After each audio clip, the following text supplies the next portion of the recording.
The Tech Perspectives podcast is a conversation about research and insights into how artificial intelligence and machine learning intersect with business, management science, and organizational behavior.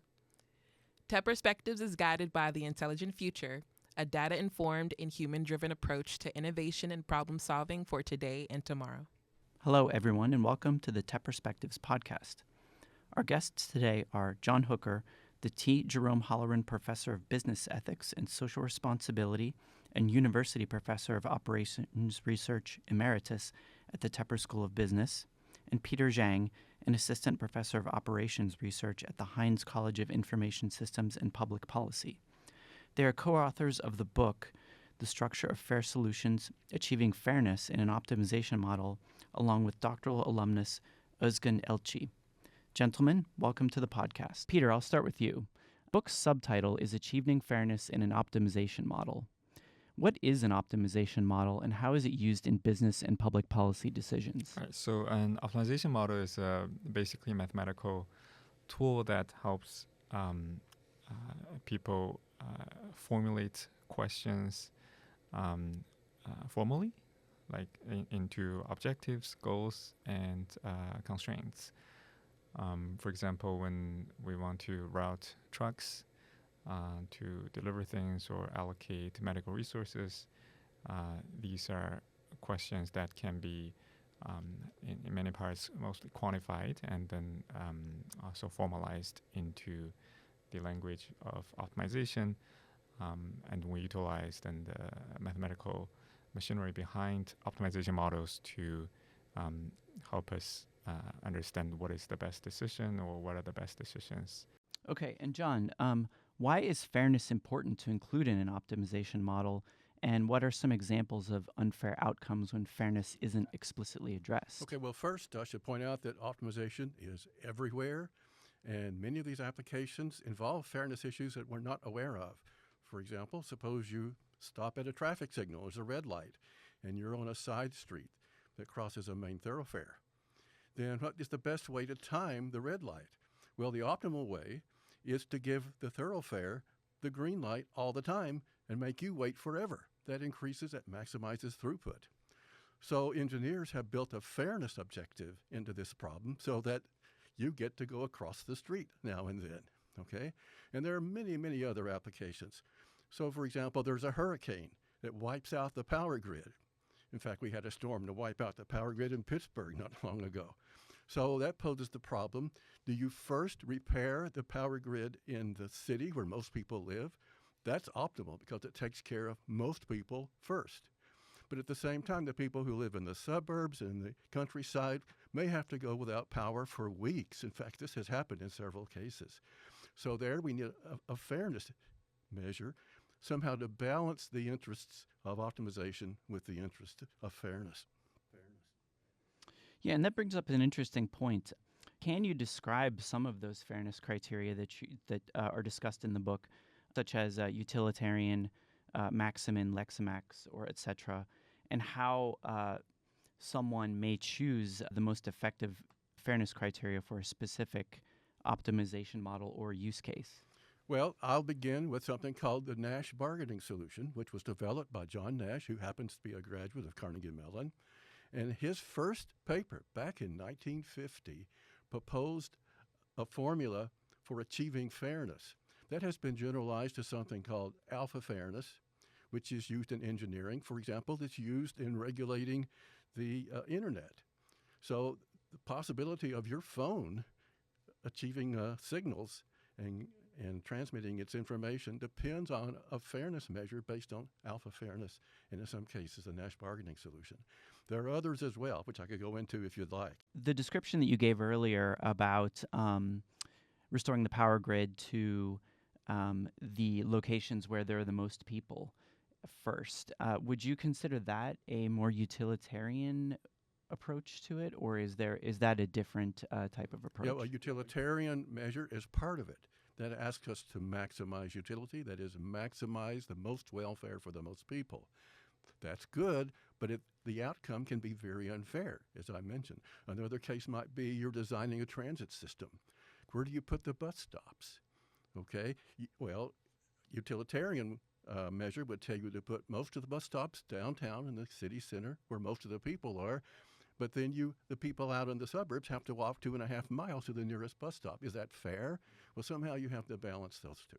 Thinking about combining efficiency with fairness, how do you explain why both are necessary in practice when developing solutions? The examples that John gave are very good. For example, if you think about designing traffic lights to control the traffic in different directions, if you allow the main street to have green light all the time, then you maximize throughput, you in some sense maximize efficiency. But that's obviously not the purpose of designing that intersection to start with. So in that case, we have a very apparent case to show that considering both sides, both directions would be important. Now, so that I think speaks to the sort of the two necessary aspects of combining fairness and efficiency. One is that fairness in some cases is a ethical and societal concern that we have to deal with or we have to protect. And the other one is that sometimes the definition of efficiency itself may be very much flawed. So therefore, having a fairness consideration that is more that contains, for example, more diverse and longer-term views of the system, for which the efficiency criteria may not be able to capture just because it's too many complicating factors and a lot of implicit factors. That fairness criteria can help us balance the system in terms of helping the worst off or balancing the short-term versus long-term goals. Yeah, and you brought up an interesting point. The definition of efficiency could be flawed. And I am curious because fairness is a subjective idea, and how, an agreed upon definition of fairness is difficult. What may be fair to me may not be fair to other people. So how can fairness be mathematically defined and incorporated into these optimization models? And also, what role do the social welfare functions play in this process? Yeah, completely. Yeah. So the definition of fairness is very subjective, and also my answer might be very subjective. John might have a different answer. The way I think about it is what we are trying to do is trying to provide a set of insights and tools for people to play with or to open the box and understand what we're doing with these technical optimization or sort of automation and AI related tools in general. It's almost like with efficiencies, like if you only have one type of objective designed, then people using the tool could be, think of them as driving a car that can only go straight. But by providing the different tools in the toolbox, we allow them to turn left, turn right, and then turn around, and so that actually allows them to do things in a better way. From the other perspective is that I don't think we're trying to prescribe where people should go from point A to point B, but we are enabling ability to go in different directions, and also, of course, we're emphasizing the fact that we should be aware of fairness objectives. So instead of just maximizing that total utility, the book does explore maximizing social welfare subject to constraints. John, can you talk about why this approach is preferred for balancing the total benefit and fairness? I think it may be helpful to draw an analogy with conservation of energy in physics. So there's an underlying principle in conservation of energy, but energy is measured in very different ways depending on the context, and you get a very different regime for achieving conservation of energy. So it's similar to that in fairness.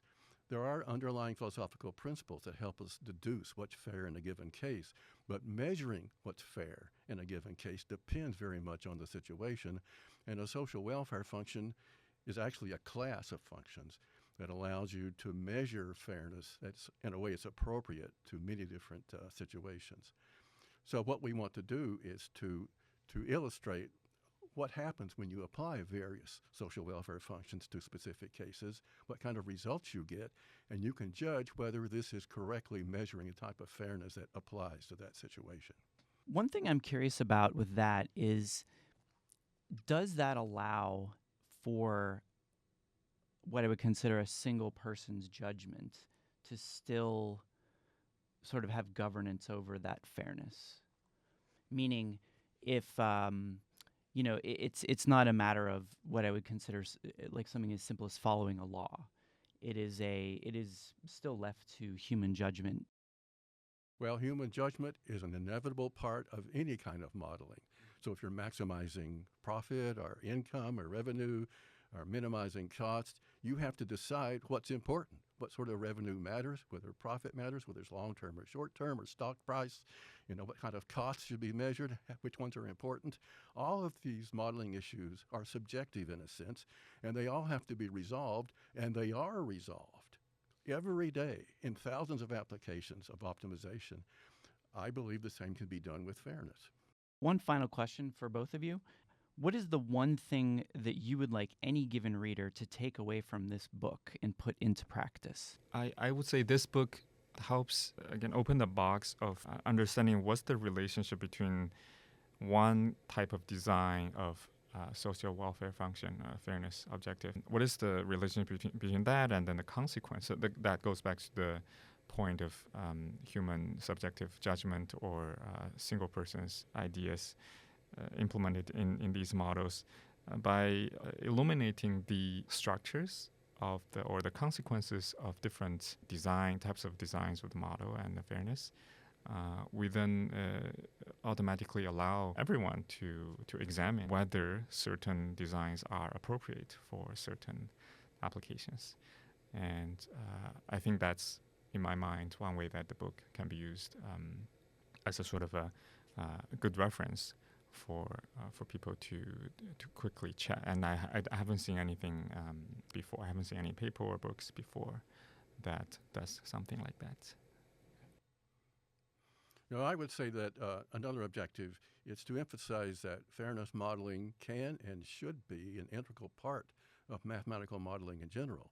So engineers and efficiency experts, students here in the Tepper School are taught how to write mathematical models for problems. They're taught how to write an objective function which measures what you're trying to achieve. Well, fairness modeling can and should be part of that instruction and part of that body of theory and practice, no less than modeling costs and benefits. So John Hooker, Peter Zhang, thank you for joining us. The book is The Structure of Fair Solutions, Achieving Fairness in an Optimization Model, and it's available from Springer Nature. The Tepper Perspectives podcast is a production of the Carnegie Mellon University Tepper School of Business. To learn more, visit tepperspectives.cmu.edu.